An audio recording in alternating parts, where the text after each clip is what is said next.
lii di firndeel rek ni yéen a ngi derrière vos leaders te na ngeen xam ni loolu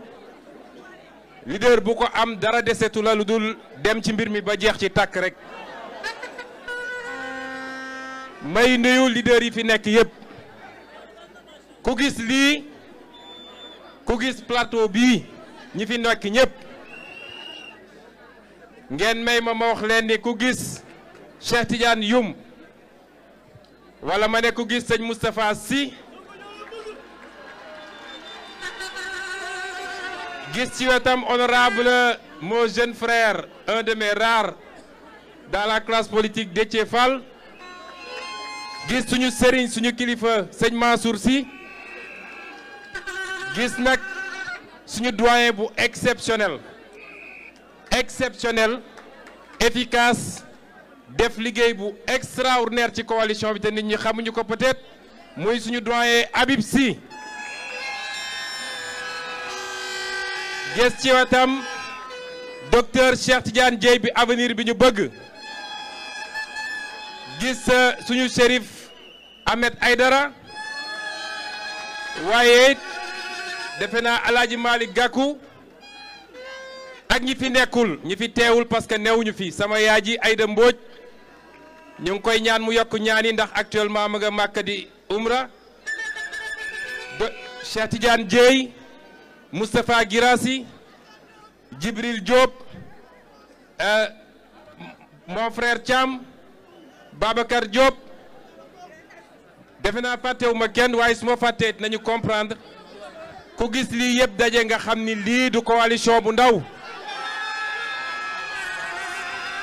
ku gis lii lépp daje nga xam ni ci qualité ak ci quantité nous avons ici la plus grande coalition politique du Sénégal waaye li ma bëgg a wax rek mooy ñun bu ñu fàtte lan mooy suñu jubluwaay élection locale benn étape la rek ci fi ñu bëgg a jëm nañu fàttaliku ni d'abord suñu combat dafa yaatu combat africain la panafricain la Afrique dafa tàyyi dafa sonn ci nekk mbalitu àdduna bi les Africains en ont marre d'être à la traîne de l'humanité. Les Africains ont décidé de prendre leur destin en main. Et partout en Afrique s'exprime désormais le réveil des consciences. L'éveil des consciences. Vous voyez ce qui se passe au Burkina Faso. Vous voyez ce qui se passe au Mali. Vous voyez ce qui se passe en Guinée. Et vous voyez ce qui se passe ici au Sénégal. kon bu leen fàtte loolu mukk li ñuy xeex ci élection locale benn étape la donte am na solo bu ñu fàtte ni fi ñu bëgg a jëm wala li ñu fi ñu war a yegg pour soppi réew mi soppi Afrique ëpp na loolu moo tax ñuy waat ñëpp ci mobilisation autour de la coalition dañoo génn ci investiture ñëpp xam nañ ni investiture lu métti la bëri na ñoo xam ne mer nañu parce que la ñu foogoon wala la ñu bëggoon amuñu ko waaye bu ñu fàtte ni àdduna bi wala Sénégal du taxaw keroog le 23 janvier 2022 lay suñu mbëbët ci Sénégal ak la ñuy xeex du jeex keroog le 23 janvier 2022 kon ñi ngi woo ñëpp ñu dellu si daal di mobiliser waat autour de l'essentiel te l'essentiel mooy coalition bi ñu am ñun ñëpp xam nañu liy soppi Sénégal du génn ci lii kon yéen ñi teew fii loolu bu leen ko réeree mbir 2024 la ñu jëm te gannaaw 2024 ñu boole suñu doole boole suñu xam-xam daa di soppi réew mi yeewi askan wi ba yaakaar gi sénégalais yàgg am xaar gi ñu yàgg xaar lu weesu 60 ans loolu lépp firndewu ci ni ñuy yoree réew mi est-ce que pare ngeen pour loolu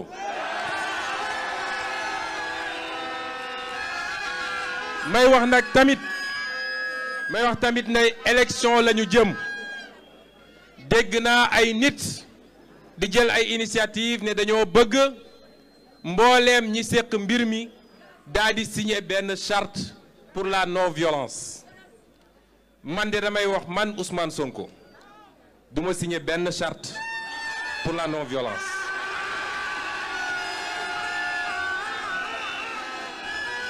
rafetlu naa seen yéene torop waaye nag gis nga violence kenn ku ne su defee li mu war a def kenn ku ne yem fi nga war a yem violence du am te nag bu ñu nangu parce que am na loo xam ne dafa commencé ni roog naa fekk ngeen baal ma ci wax ji parce que violence yépp ci benn côté la jóge musoo gis opposition attaqué toujours les mêmes ñooy attaqué ba pare làqatu ci gannaaw force de défense et de sécurité yi su kenn ku ne yemee fa nga war a yem jàmm dina ne ñooy lu ko may nag li ma leen di wax yàlla santaanewul kenn nga dem joxe sa bopp ñu lay duma ku leen xosi soxleen ko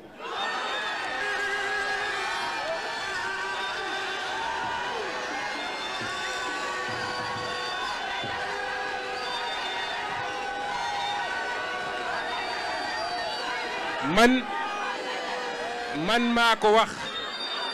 dama ne gis nga Sénégal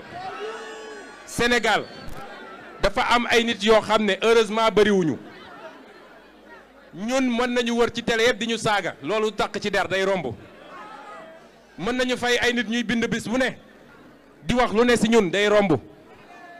waaye yenu ay yet yenu ay paaka ñëw de dañ ñuy dóor duñ ko nangul kenn dama ne xam ngeen ni ñii tolloo ñoog ñoom duñu sax seen morom moo tax ma ne leen ku leen xosi dóor leen ko may jéeri ku leen matt buddi leen bëñi loolu rek mooy solution bi parce que suñ ko seqoon ak ab nit sax ñu wax waaye xam nañ ñu ko seqal ñu doon kon fi may daanelee nag mooy nañu mobiliser wu autour de tous nos candidats ci Sénégal ndax nag ñoo ngi présenter candidats yi waaye fàtte nañu nag ni candidat ngi fii candidat fan kon dama bëgg ngeen ànd ak man wax ni dama bëgg ngeen wax ndax enjeu bu rëy a rëy la xam ngeen ni waa ji fi mu ne nii looloo ko tere noyyi ndax làbbal yiñ ko fa làbbali 2019 ba léegi digéré wu ko moo tax saa su ne ñu ne léegi lu xew lu bees mooy gis ngeen tey nee nañu signé nañu convention ak américain yi pour tabax ay pont Casamance lu baax la soxla nañ ko nee nañu tey taxaw nañu les points nano crédit baax na nee naa nag sama mbokk Casamance yi fu ñu ne alhamdulilah war nañu ne nag jërëjëf Ousmane Sonko ndax dinañ leen xëppal lu ne ci jamono ji ñu toll waaye le 23 ca guddi ñii bu ñu amee 25% ngeen xam ni du ma Ousmane Sonko bu soobee yàlla kon nañu mobiliser wu autour de tous nos candidats à travers le Sénégal Dakar nag ñëpp xam nañ ni Dakar mooy élection locale man bokk naa ci ñu taxaw samp lépp lu ñu mënoon samp pour que Barthélémy Diaz nekk maire Ndakaaru xam ngeen lu tax duma ci guddal de ndax duma ko tagg ndax dama xam jikkoom tuuti boo ko taggee rek mu sax yi laaf moo tax duma ci wax lu bari waaye li tax ñu sonn ci mooy benn Barthélémy Diaz du koo xam ne da ngay ànd ak moom xare jot nga wëlbatiku doo ko gis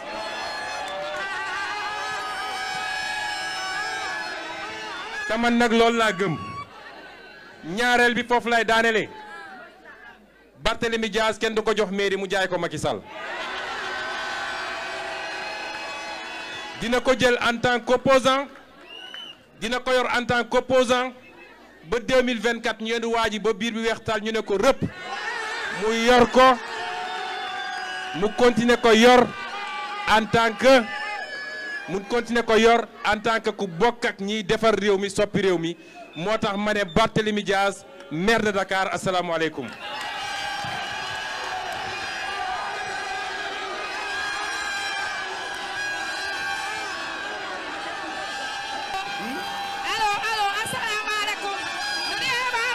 Merci beaucoup président Ousmane. Merci beaucoup. Jërë ngeen jëf. Merci beaucoup. Merci beaucoup. léegi nag Serigne Cheikh Ahmed Tidiane Sy Al Maktoum danaan wax ne réew mi xawma lu fi am waaye justice moom amu fi moom Serigne Cheikh bu dem ba waat ko daat ne dafa tiit ndaxte réew mi justice amu fi et la première des violences démarre par l'injustice te Sénégal ki fi teg injustice kenn la muy Macky Sall comme moom mooy l'homme le plus violent kon ngoone ma jox la kàddu gi nag nga dalal ki nga xam ne moom mooy borom bis bi